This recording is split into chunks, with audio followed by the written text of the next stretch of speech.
Артисты из Кыргызстана выступили в Чувашском государственном театре оперы и балета в рамках международного балетного фестиваля и представили взору зрителей удивительные выступления. Зрителям представили два одноактных балета, разные по содержанию, но объединенные одной темой – вечным противостоянием добра и зла. Один из них – «Генезис», основанный на сюжете Ветхого Завета.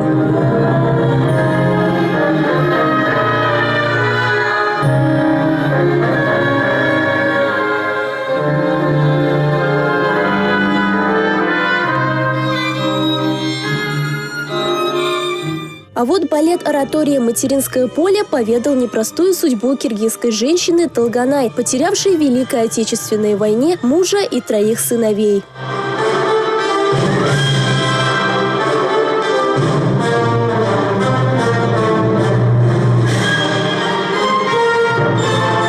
Эмоции от увиденного на сцене испытали не только зрители. Полны впечатлений были и сами артисты. Ведь выступили они, как привыкли, не в Киргизии, а на чувашской земле.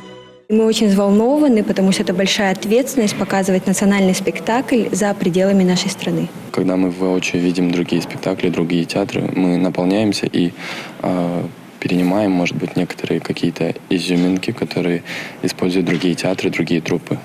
Как писал Михаил Булгаков, что бы делало твое добро, если б не существовало зла? И как бы выглядела земля, если бы с нее исчезли тени? Именно об этом напомнил нам творческий вечер про 2 стороны единого целого, которые невозможно разлучить – добро и зло.